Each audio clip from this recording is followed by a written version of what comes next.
as long as you can open up the menu and get the mute button and the start and stop video buttons and the chat button going, you're golden.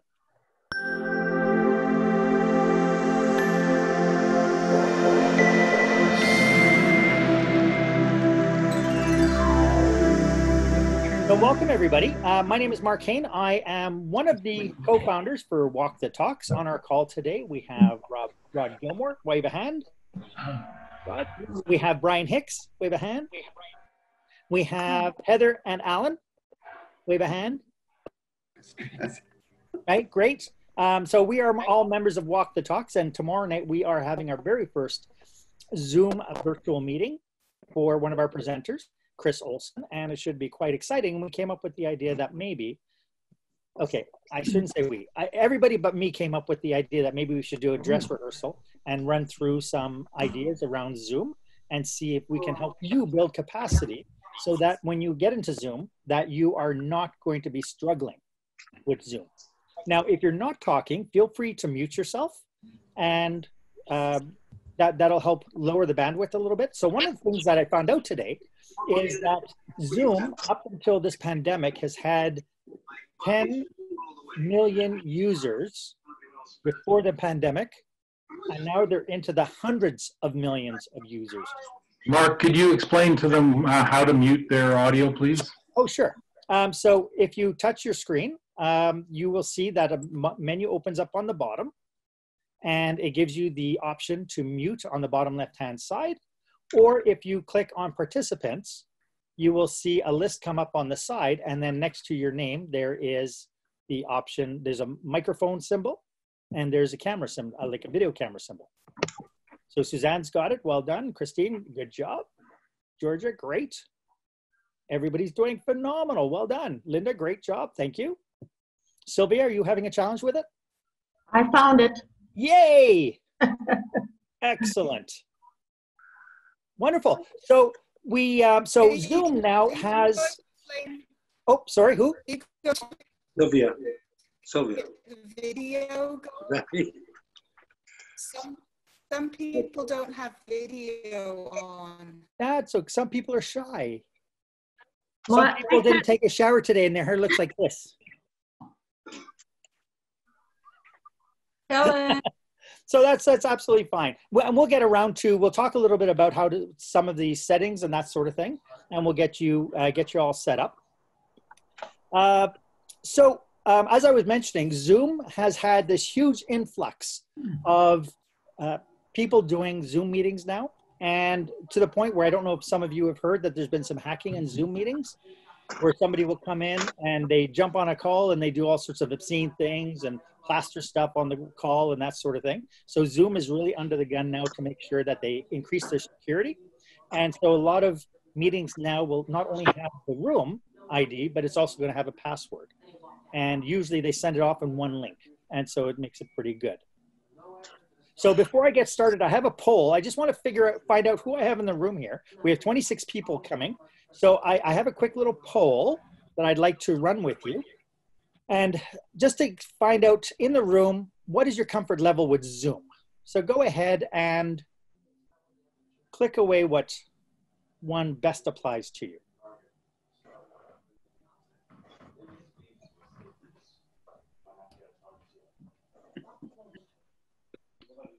What? Can you vote? How's it looking? Are you able to see the poll? Yeah. No?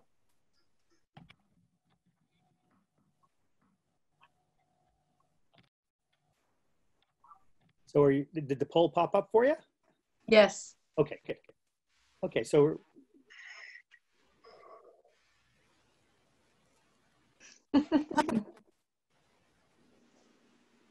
excellent. Let's see if this works. This is the first time I'm using the poll, by the way.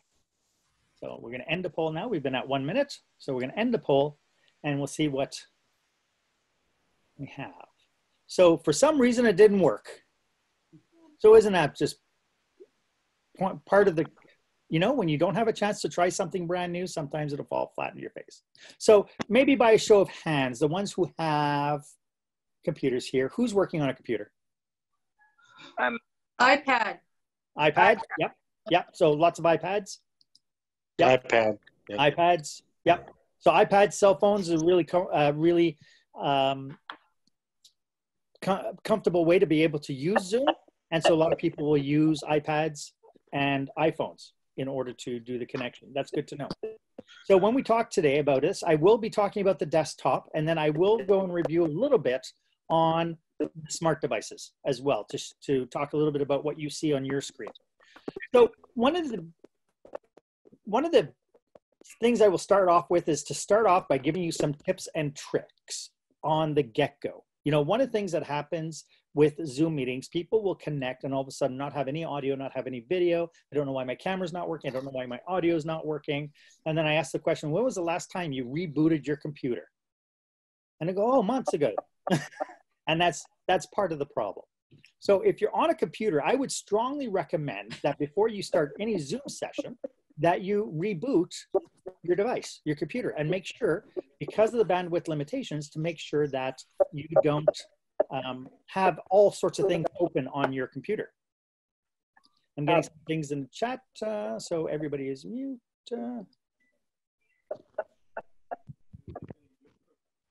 Excellent. When you mean reboot, do you mean just to update?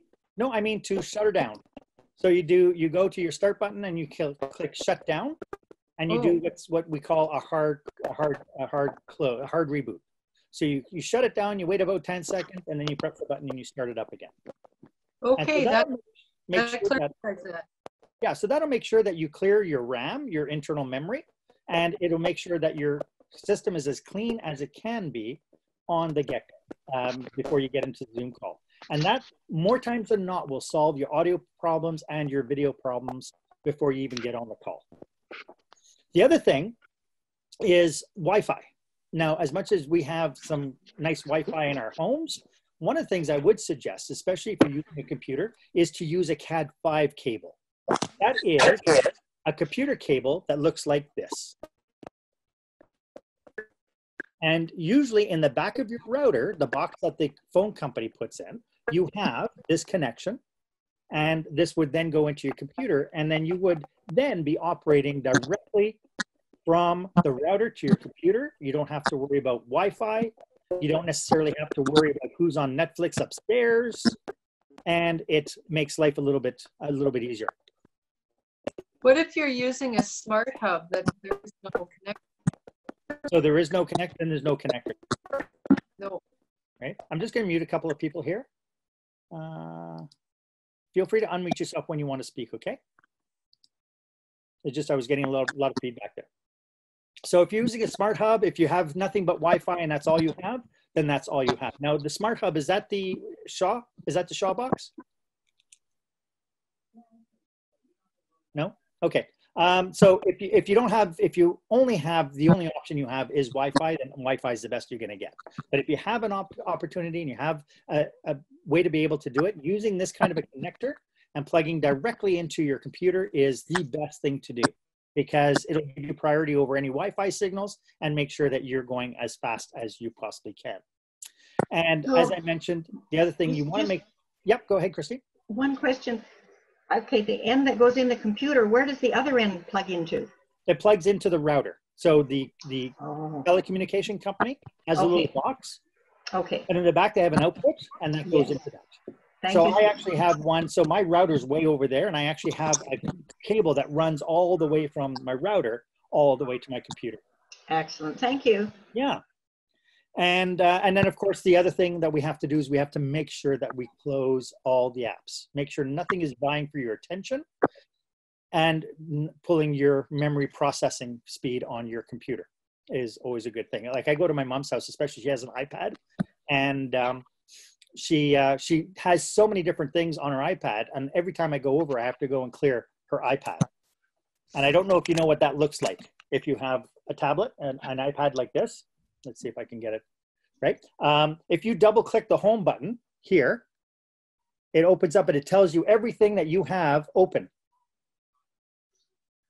And so then you can go ahead and just start closing everything like that until everything is closed down. And so then you make sure that your iPad is just working strictly on what the application that's running right then and there. Okay. And the same thing goes with the iPhone. The iPhone has exactly the same functionality. Double click the home button and you'll see all the different apps that are open on your device, and you can just swipe it to close it. Okay, so let's get into this, shall we? That'd be a good idea. So what I'd like to do is I'd like to tour you through the interface. And so what I'm going to do is I am going to share my screen and I'm going to show you what I see. So you should see you on the screen. How nice is that? So you'll notice that I have my participant window open. Now, wherever you see an arrow, it tells you that's an option to do something. So with the arrow, I could go ahead and I can close it. Now I have a full page of nothing but beautiful. When you... What if I can't see it? Can't see what, the page?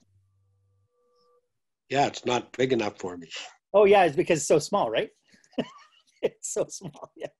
This is the problem with using iPads and iPhones, is that it tends to get really pretty tiny. And so how many, you probably have only 4 faces on your screen, right? You're muted, Grant. Here, I'll unmute you if I can. Okay, so moving on. So when you have the interface open, you'll notice that everything disappears and all you get is whatever's being shared, or you get the faces and nothing is there. When you hover your mouse over the page, you'll see that all this stuff starts to open up. So one of the things I want to point out to you is first of all, we have an enter full screen button, which allows us then to go full screen. Next to it, we have another button that says, in this case, speaker view. This is not the view we're in. This is the view that you could change to. Right now, we are in gallery view. And so if I click speaker view, then it will change it to whoever making, and that's who you know who's making noise, because that person pops up on the screen, right? And so that gives you the ability then to switch your camera to the main speaker, and that person becomes the focal point of your screen. I don't really like to see that. So what I'll do is go back to gallery view. You'll notice that the yellow highlights, who's ever speaking, there's a yellow highlight around the box. And that tells you, like it tells me that Helga now was live just there. So you always have an idea of who's speaking when you're in gallery view. The difficulty is if you're sharing something, then the gallery view only goes to the right side of your screen or the top, depends on how you have it configured. So you only get then 5 or 6 people on the side, and you get to then scroll through it. So an example of that would be, if I stop this share, and I'm just gonna say, let's start a new share. I'm just gonna share my iPhone. So here's my iPhone that I'm sharing. So now you should see that on the right side of your screen, you only have 4 or 5 faces. You have a down button on the bottom of the window that you can then scroll through. And you can then scroll through down to all the different faces. When I go back to my desktop, I'm going to go back to my desktop and go back to my share here, because this is really what I want to talk about here today. So this allows you to then change how you're going to see it. And then of course on the top left here, it allows me to pause and stop recording. And usually that's only something the host can do, or somebody that the host has assigned to it. But you'll notice on my page, because we have 29 people on, you'll see that there's an arrow that pops up over here, so I can switch over to the next set of people on the screen. So it gives me full screen each time. It just shifts it all over. Mark? Yes. When you switched from your phone view to the current view, for a moment you actually had the correct screen up. We couldn't actually, or I couldn't actually see the list of participants when you were on the phone view, but when you were switching from phone to this current view, I could see other participants on the top. Okay, and so where are you in gallery view or speaker view? Yeah, we're just basically what we're doing is we're watching your screen right now. Yeah. So everything's in gallery view, but when you switched, to, My iPhone. yeah.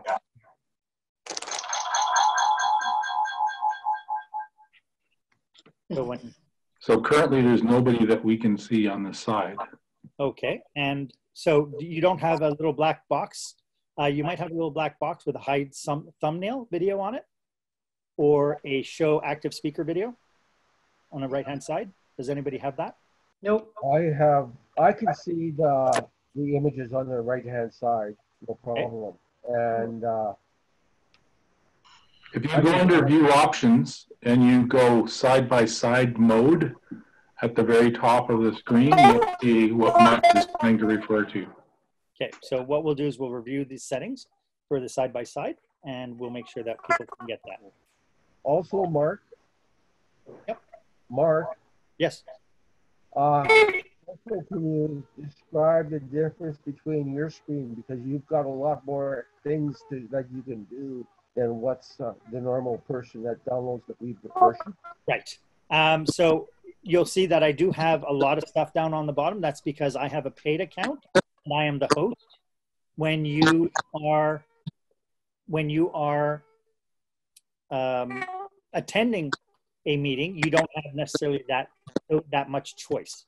So you do have a participant. You won't have a managed participants, but you will have a participants. And Heather, you have, yes, Heather, you raised your hand. Yeah, I did. I raised my hand. Still getting quite a bit of feedback. Yeah. And so I'm wondering, Mark, do you have the option of muting everybody but yourself? Can you control that yourself? Yep. Okay, I'm going to mute everybody. There you go. Everybody's muted now. Okay, so that gives me, because I'm the meeting host, it gives me the power to be able to do that. The only thing is if I ask you if I want to unmute you, you'll get a little prompt that says host would like to unmute you, and you would then click yes. Okay, so we have the menus here. So when we talked at the very beginning with Grant, we were talking a little bit about some of the options that we have. Down on the bottom left, bottom right are the two biggest ones when it comes down to meetings, because this is where you have the control over muting yourself, unmuting yourself, showing your video, not showing your video. But more than that, you have the up buttons. And so the up buttons, so this is one of the troubleshooting when you're saying, oh, my microphone doesn't work. You click the up buttons, and then it says select microphone.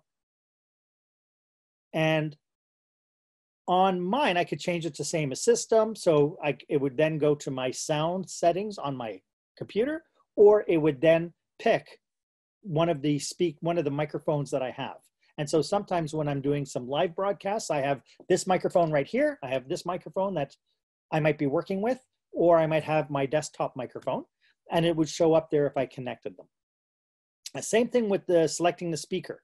So you want to make sure that if you have problems with your sound or your video, you want to come here and you want to click the up buttons and see what options that you have.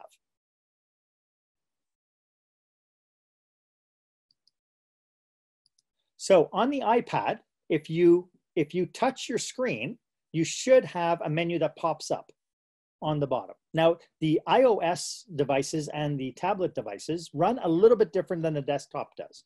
However, if you touch the screen, so I'm going to start see if I can start my Zoom on my cell phone and see if I can get. Oh, it won't let me join my own meeting. Let's see. Oh, maybe it will. Maybe it will. Maybe it will.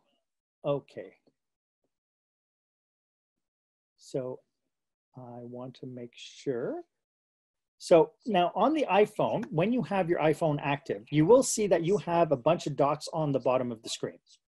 When you touch your screen, the unmute, the start video button will pop up, and you are then able to share your screen. So in this particular case, I can share my video on my phone.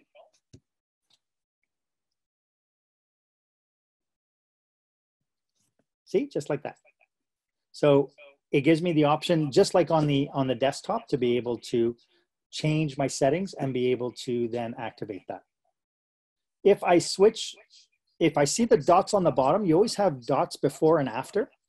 If you scroll across, you'll then be able to view everybody that is on your call. Does that make sense for those of you who have the iOS? Yeah? Okay, I'm gonna stop this because it's really annoying.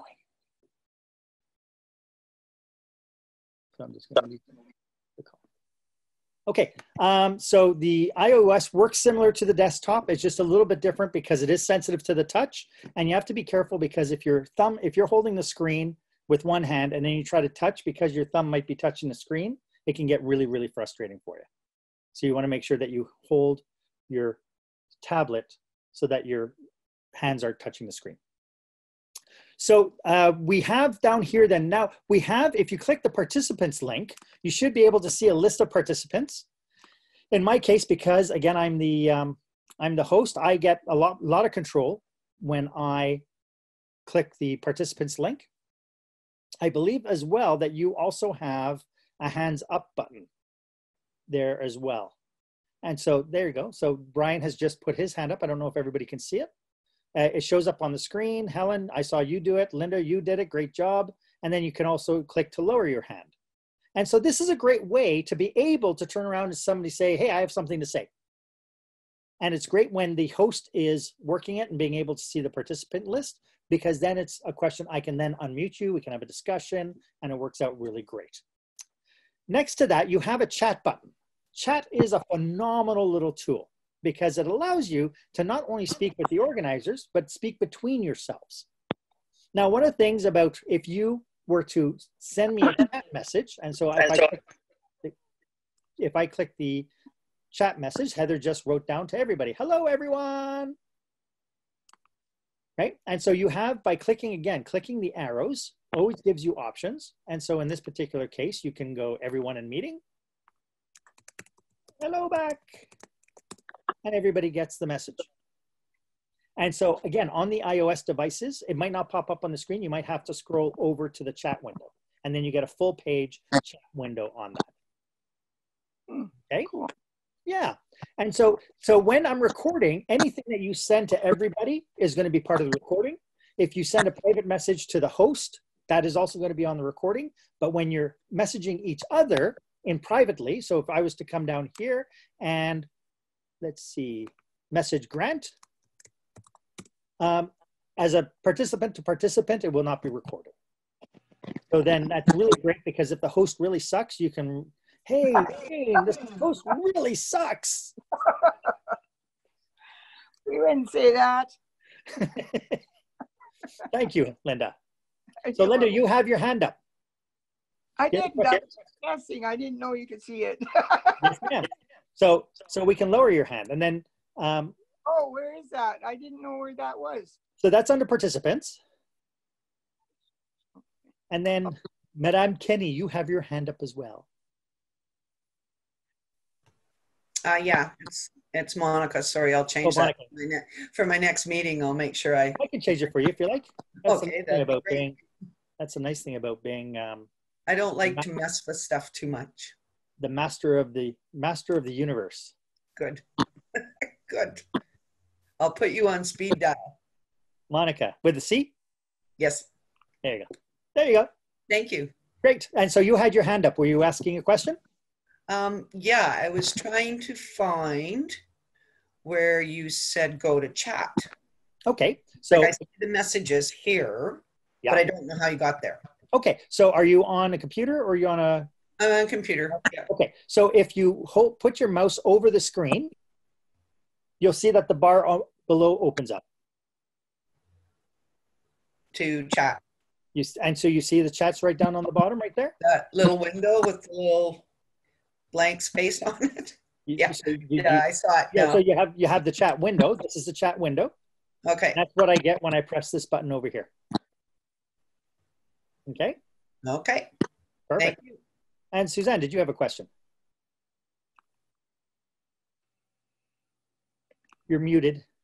Yes. There we go. Yes, I'm unmuted. When I go to send a message to chat, I click on the down bar to get the list, but I've only got 8 people. How do I see the rest of the list? I'm on a Chromebook. Okay.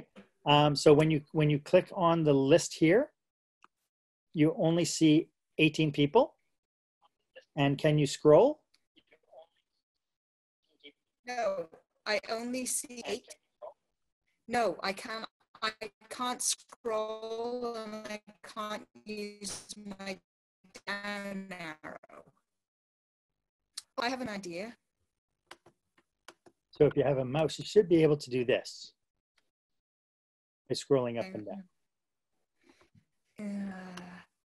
It's a Chromebook, so it's kind of different. You can have a mouse, yes. Do you have a mouse?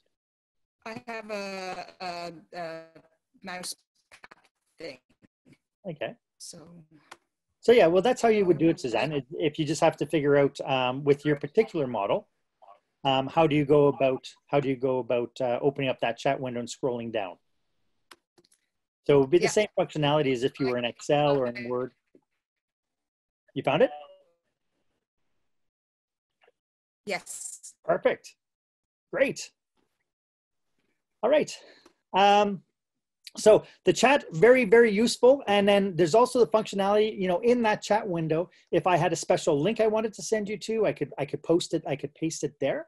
So I literally could open up Excel, I can copy a link, I could post it in there so everybody would have the link. It also allows me on some features to be able to send a file as well.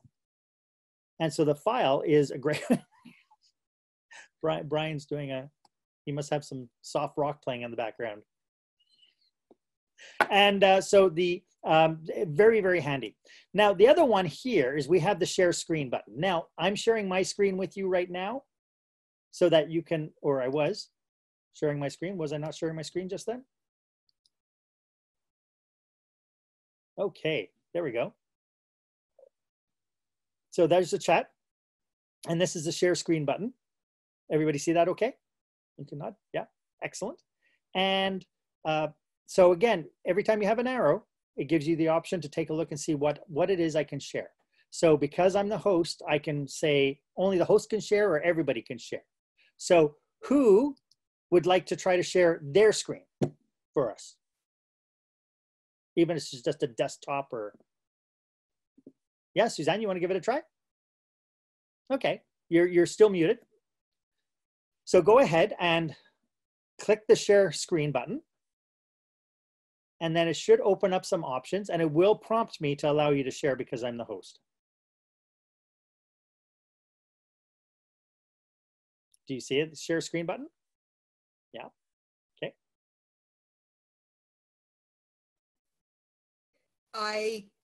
I get a box that says you cannot start screen share while the other participant is sharing. Oh, okay. So it might be something with my security that it won't let me do that. It used to be, but because of these Zoom hacks, they probably stopped that. So let me stop sharing. And now you can give it a try. What do you want to Just desktop. share? Just show us your desktop. Yeah, and then we'll cancel it. Just to show that it works. And so it gives you a few options when you want to share. So you can open up a whiteboard where people can then draw on. You can open up desktops. You can open up the various different applications. So opening up just a window. There you go. Hey, beautiful. Look how cool that is. Right? And so if you had a PowerPoint or you had a document or you had something that you wanted to share with us, like tomorrow when Chris is on board, Chris is going to have his PowerPoint.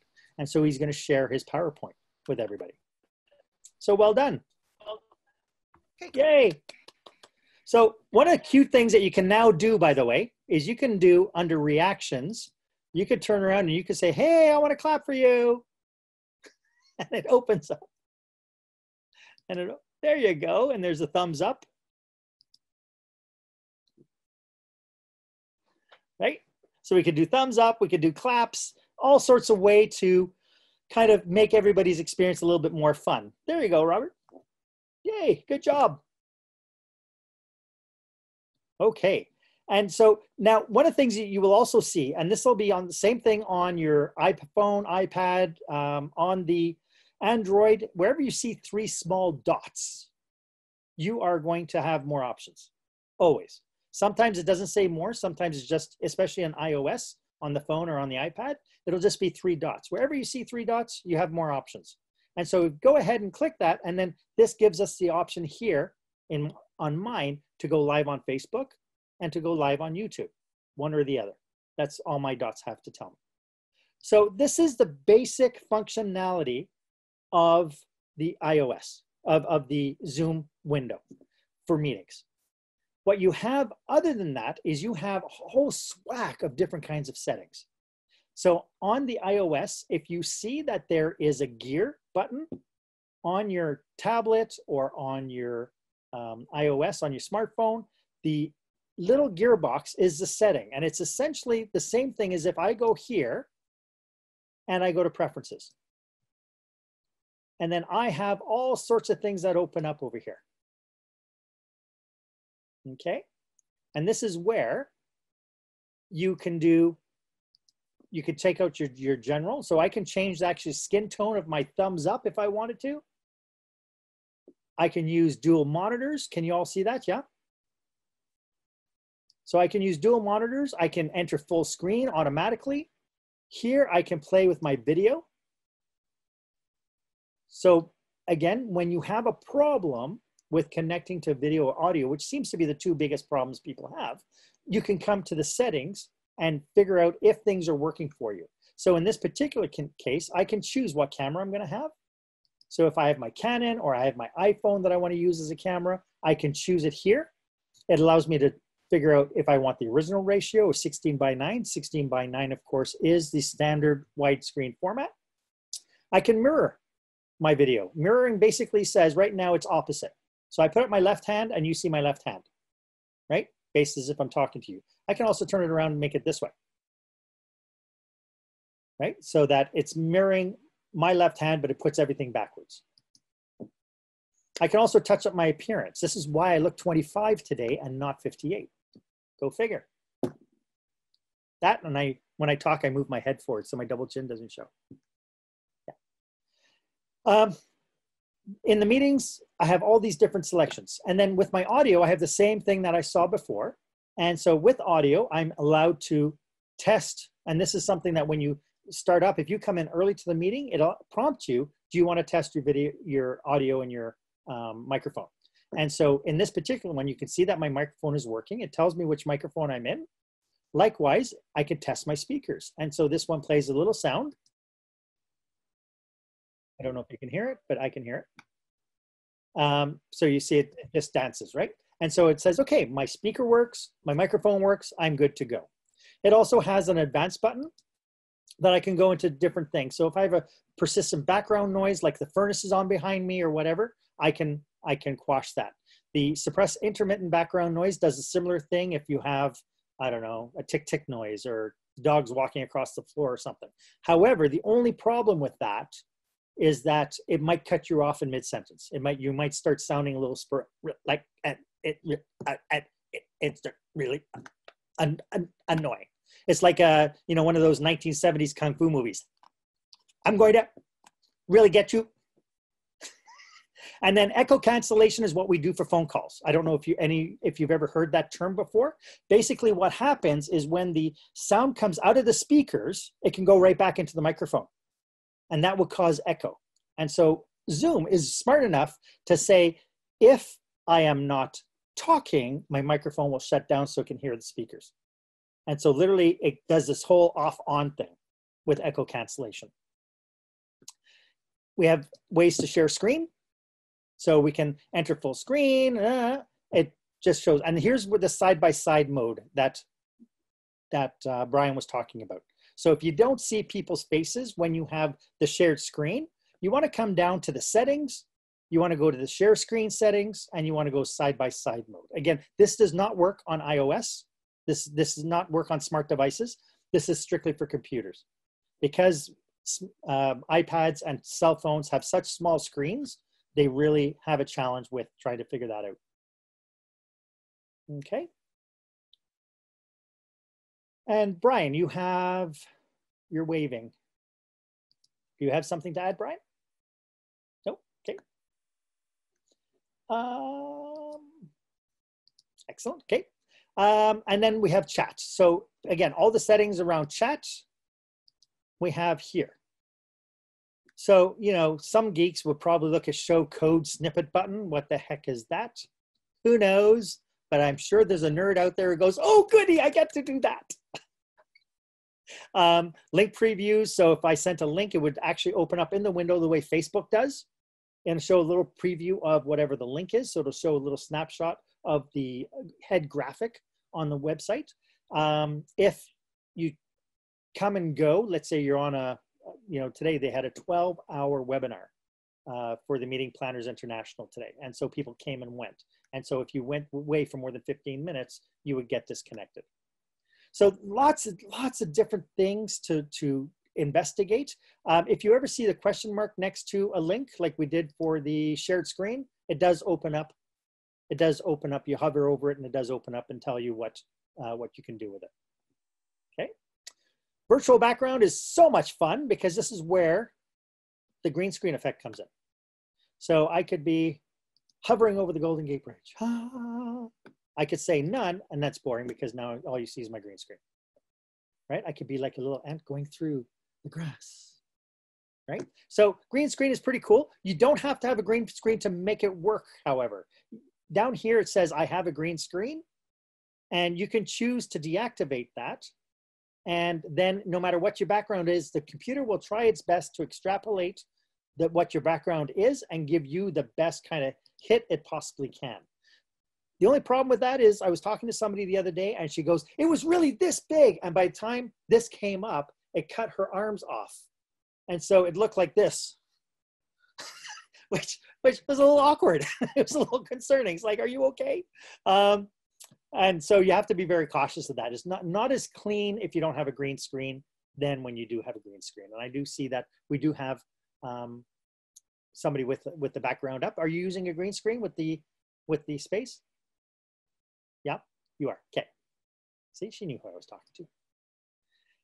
And then recordings. So you have the option when you're, especially when you're hosting, you have the ability to store the recording on the cloud, and then you can send the link out to different people, or you can save it to your computer. You get to choose sometimes whatever the local thing is, and then profile. A lot of people say, hey, Mark, where'd you get the little cute little guy that is my, when I stop my video, is my avatar, right? And that very simply comes in from when I go profile, I logged it in here. And so if you have a cute picture of yourself that you want to use, you can go into edit my profile. You can also look at advanced features and see what you got in there. This one opens up this one is opening up the website. And we don't need to. Okay, thanks for playing. We really don't have to go into the website. So those are really some of the key components of it. The other thing that comes in really handy is this idea of keyboard shortcuts.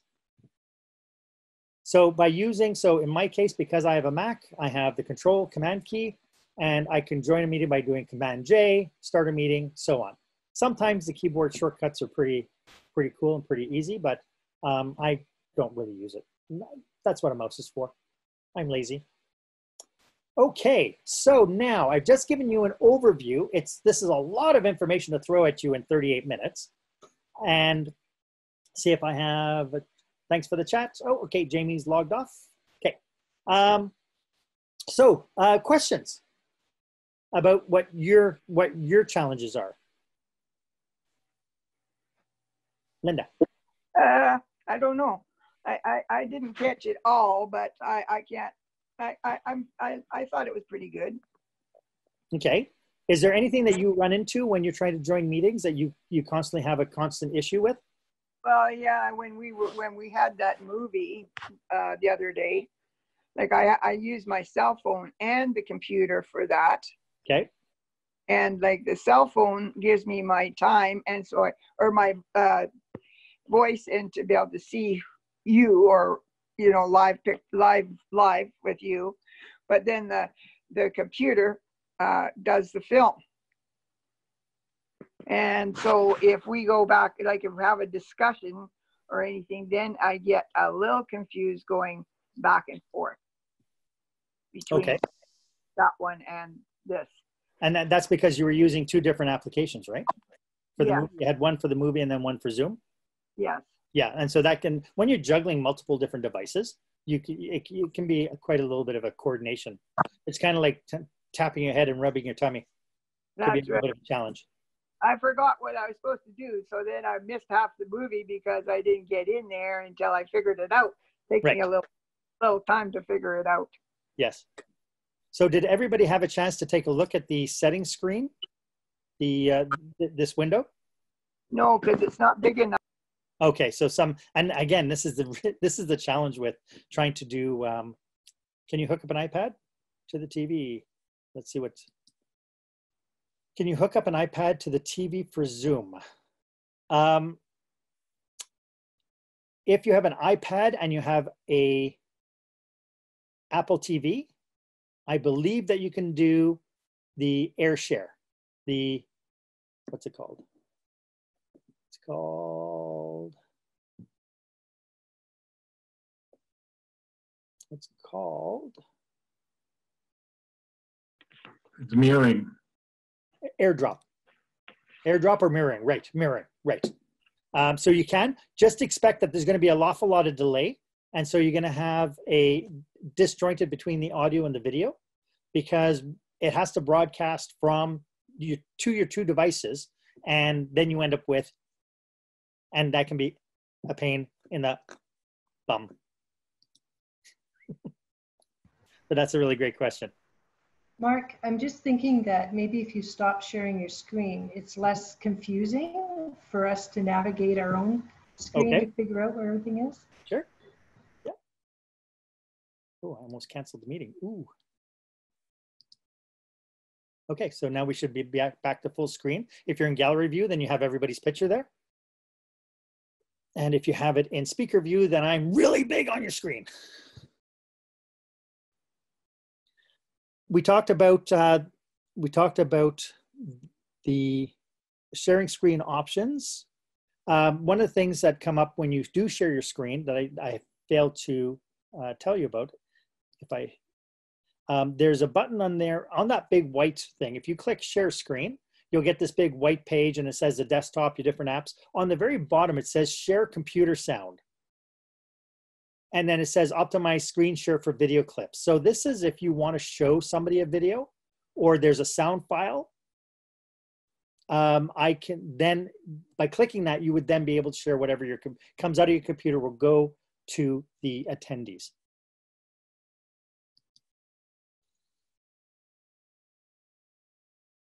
Yes, Chris. You have to unmute yourself.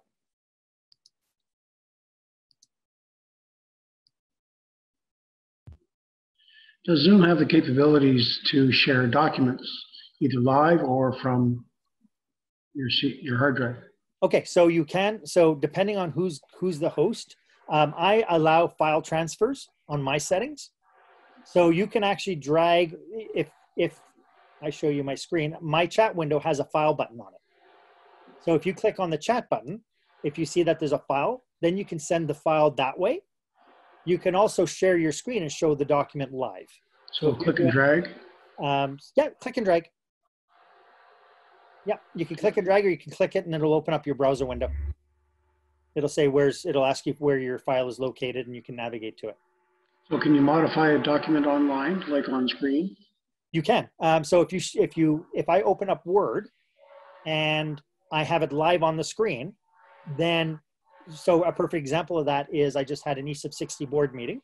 And so I had the agenda, the minutes on there, and I was live typing the minutes as people were speaking. Then people can see it and they can go, oh, no, I meant whatever, right? But only one person could type in it at a time. So the host can transfer that capability to any one of the participants? They can. Another way to do it is through Google Docs. So if you open up Google Docs on your websites, then you can invite people to edit your document with you. You can show the document up on your screen, and then anybody who's got permission to edit it can edit it live with you. But Okay. Google Docs is probably the best way and the safest way because nobody has to actually get control of your computer. So Cool. Google Docs and starting a Google Doc that way. Thank you. So Brian suggested that I talk a little bit about lighting.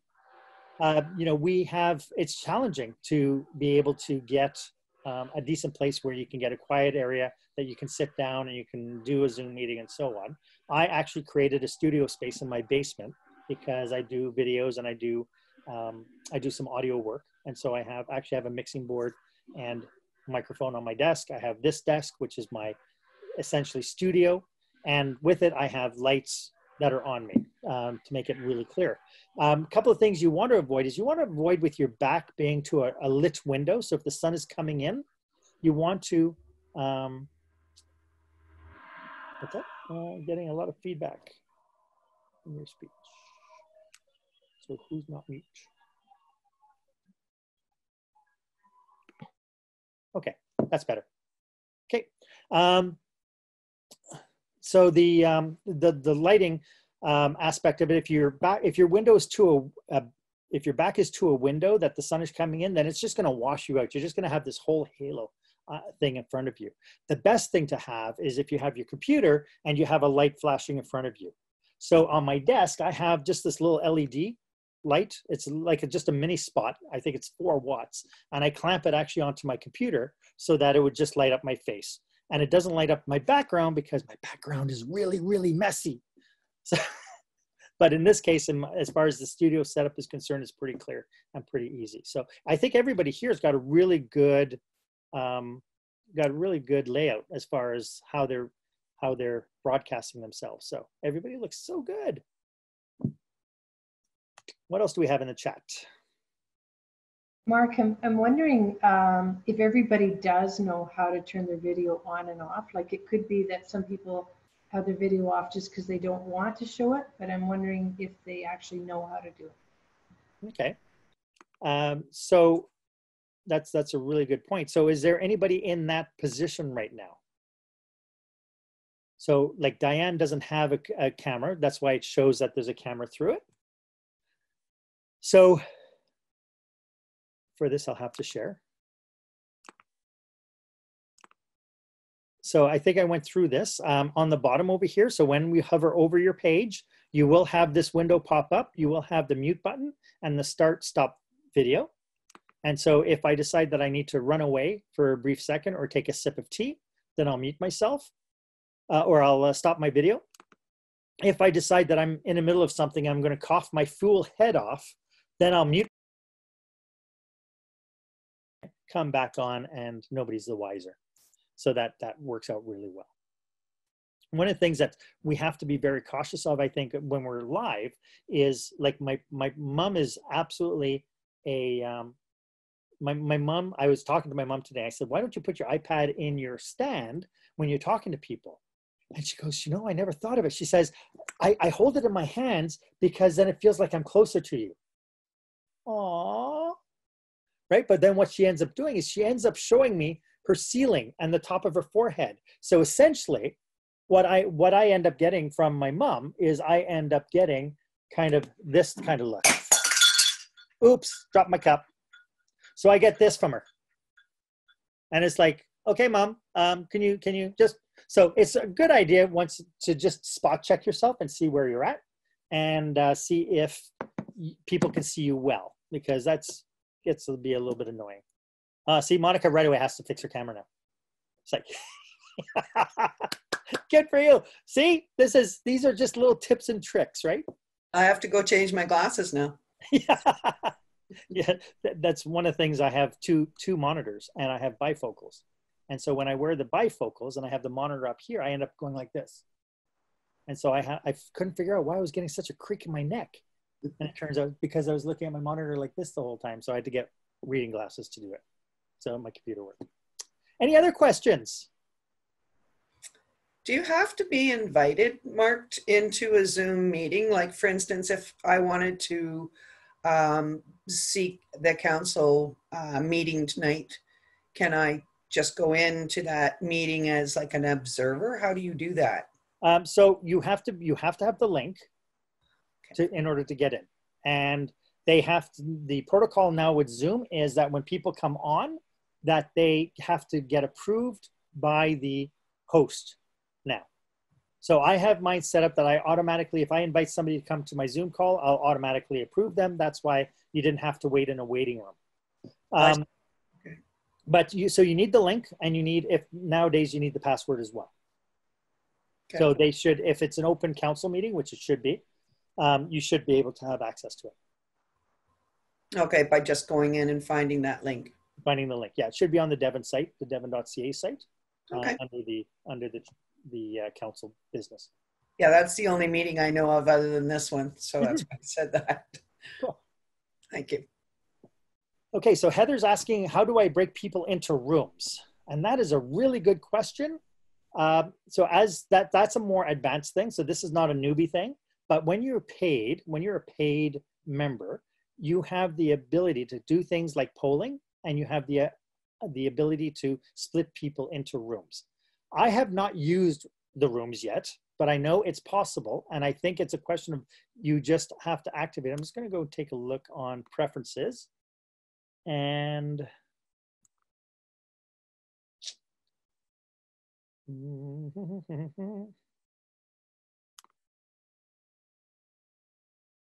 sorry, I'm just taking a quick second just to see how I can move people into rooms.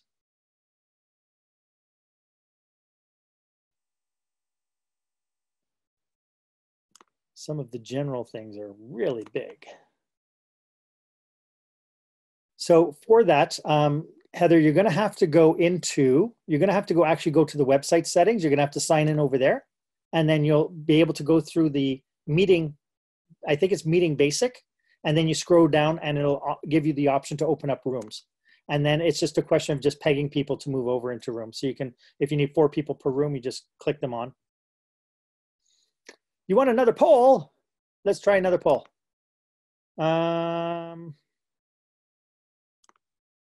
Here.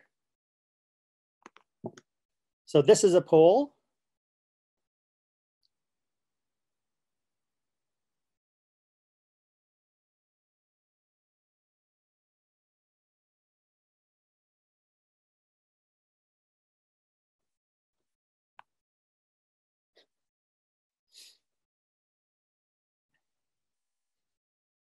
So you get to have a little bit of fun with it as well.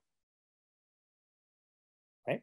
And so the reason why my poll is not working is because I did open up Zoom on my iPhone, and it doesn't let you be a host on 2 things. So it quashed my poll.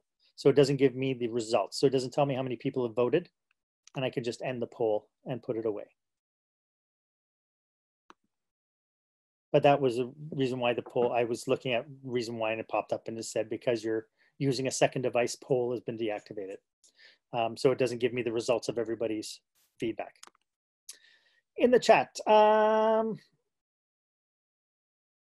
yeah. So Brian, I think it's just because so Brian is asking why I didn't get the responses. I think that's because I had 2 devices running it as a host, and it didn't like that.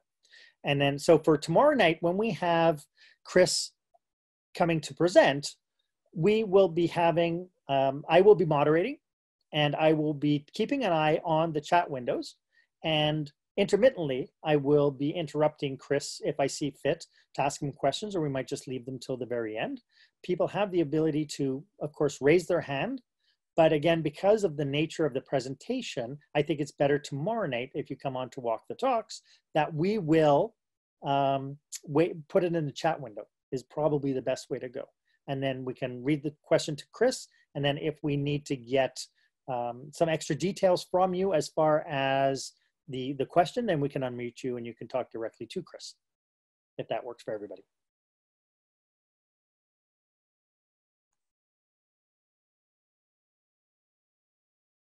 Yes, it could be chat to everybody. It doesn't have to be private.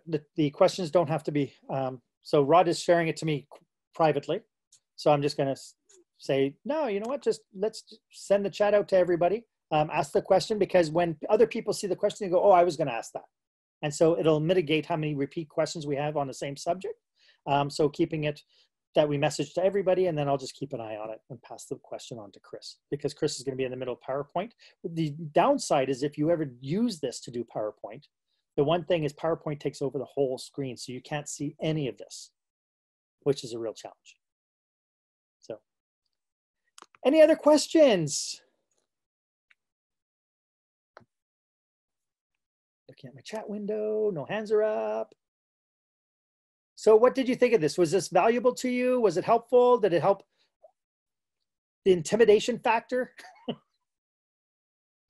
See, Jean, you gave me the thumbs up, but you know, you really could have done this. You could have just done that. I thought it was very good, Mark. Thank you very much. I hope it takes away some of that intimidation for you. I liked it too. Yes, I will. So Diane, I will put, we will be posting the recording of the session, probably on the Walk the Talks YouTube channel. And so I can send out a link. Oh,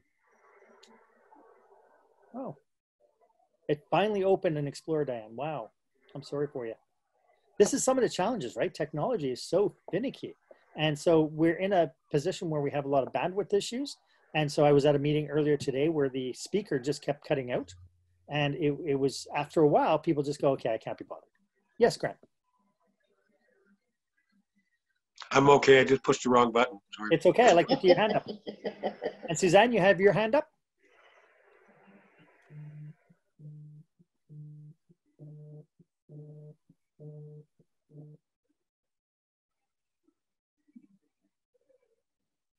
Okay. So Mark, I'm wondering, will you put the recording on the Walk the Talks Facebook page? I could do it on the Facebook page, or I could do it on the Facebook, I could do both. Yeah, I'll put it on the Walk the Talks YouTube channel as well as the Facebook page. That'd be great. It'll be easy to get. Mark, I have a question. Yes. But I forgot to put up my hand. I forgot how to do that part. Just like if I wanted to say, just have a conversation with just Heather in this chat that we're doing right now, how do you go about that? Was that referring to inviting people to the rooms, or? No. So if you and Heather just want to send each other messages, where it says to, it says right now, it says everyone. Right. Right. And so when you click the down arrow, it'll open up a whole list of people. Okay. And so then you click Heather, and then it'll say Heather, and then in red next to it, it says privately. Okay. All right. Thank you. And then you can send your messages quietly off to the side. I don't have anything private, Heather. I was just using you as an example. Yeah. Now I have to share my screen because I have to show you what I just got, because I feel special now, because it's not often that I get a present. So remember we talked about a file. So in my chat window, if you could see my chat window, there's a file. And Brian sent me a coffee. Thank you, Brian. So that's how the file works. I think we all should have got one. Yes. I think so too. It's not because he's cheap. It's because cut and paste, cut and paste, cut and paste. Oh, okay. Brian says it should have been a T, but that's okay. We could have a donut party. There you go. There you go. Great. Well, so we're at the top of the hour, folks. I hope this was handy for you. As you can see that, this is a new technology. This is technology that everybody's jumping on board with, and people aren't quite prepared for it. I'm hoping that through this last hour, we were able to take some of the mystery out of it and make you feel a little bit more comfortable with the technology. Ultimately, the one takeaway out of everything else is if you don't see anything, just wave your mouse in front of the screen and see what pops up. And then you just can follow the prompts that way. And as long as you can open up the menu and get the mute button and the start and stop video buttons and the chat button going, you're golden. So thank you very much. Thanks for having me into your living rooms today. Really appreciate it. Thank you so much, Mark, for doing it. Thanks, Mark. Thank you. Well, have a great evening. Yeah. Take care. It was really great. Thank you so much.